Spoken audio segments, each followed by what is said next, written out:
What's going on, guys? It's Brandon back here again. I just finished recording that last BFR that just went up. Game 26 versus the St. Louis Blues, this time at 7 o'clock on December 9th. I don't know, I forgot to write the date on there. But December 9th. And Hawks win back-to-back games for the first time this season. It only took until Game 25 and 26. They win the game 3-1. They go to 9-16-1 or 9. I had 9-17-1 written down here. Wait a minute. Yeah, it was 8-16-1, so 9-16-1. So I'm not sure why I said 17 last time. So the Hawks beat the Blues in the revenge game. The Blues won 4-2 earlier this season at the United Center. The Hawks end up winning 3-1 here. Shots were 39-24 St. Louis. Hits were 15-15 apiece. Faceoffs 31-25 St. Louis. Power play, Chicago goes 0 for 3 as well as St. Louis does as well. Both go 0 for 3. Binnington saves 21 out of 24, and Mrazek keeping his case for the Vezina open 38 out of 39. He's getting almost 40 shots a night, and he has been fantastic. Korchinski is off to the World Juniors, so he is on the non-active roster. So Isaac Phillips was recalled to replace him. Reese Johnson was in while Donato was battling sickness. He would not play this game.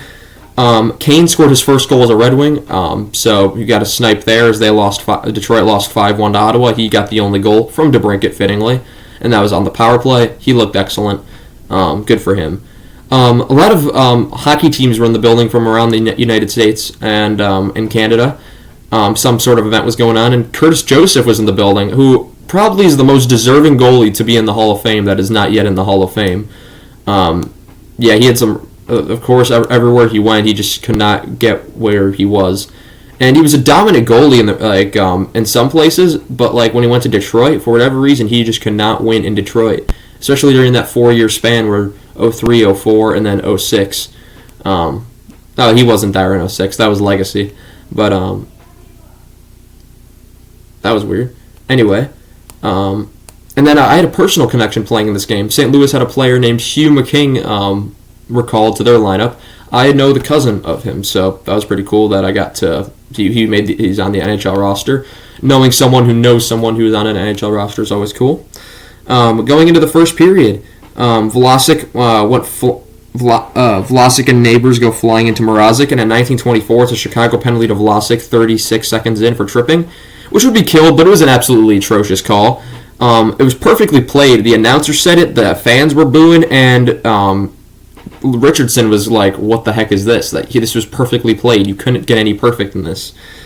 Entwistle shorthanded was denied. Reese Johnson had a big hit, and then 18:01, while the power play is still going on for St. Louis, they get a penalty. It's Thomas for slashing, so it's 4-on-4 for 37 seconds, 5-on-4 for 123. It's all killed off.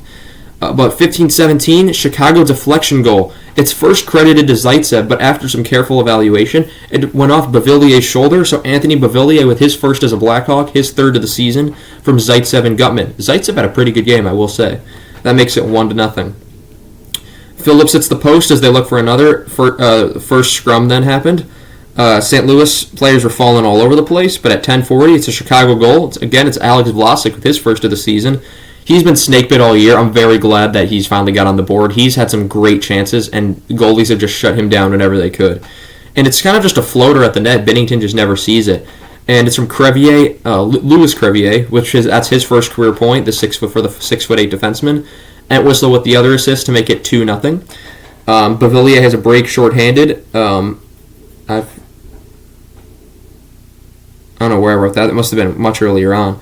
Tyler Johnson is saved. St. Louis pressures. Gutman to Radish. Hits the post. That was a wide open net for Radish. I couldn't believe he didn't bury that.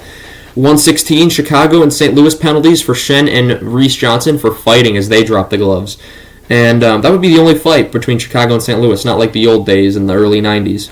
Second period, 5:07, it's a redirect goal from Jason Dickinson, his 9th of the season from Zaitsev and Murphy to make it 3-0. And that would tie Dickinson's career best in a season. The most he's ever scored is 9 goals. He's got 9 goals in early December. So he's off to a pretty good start, and he's on pace for 25, if he keeps up even more, 30 goals. Which from Jason Dickinson, he's in a contract year. If he wants to go make some money next year, and now this is the chance to do it. Hawks controlled the first, and the Blues, I'd say, controlled the second.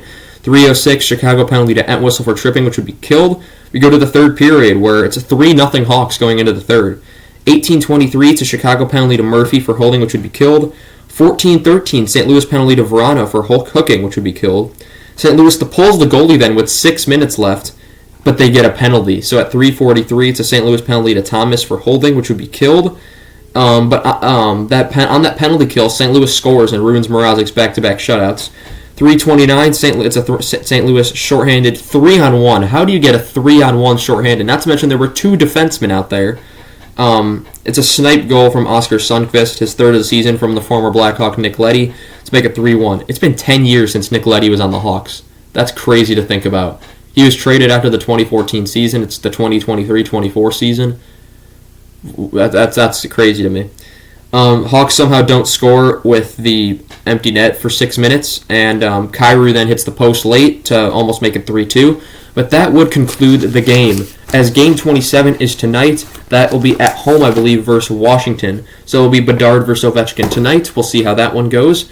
These are going to be uploaded likely when I'm at work, so we'll see how that goes. Hopefully I can get them up with the work Wi-Fi. We'll see. Thank you guys so much for watching this video. I want to, just leave a comment down below on anything you want. You know what? Anything you want. I'll read your comments.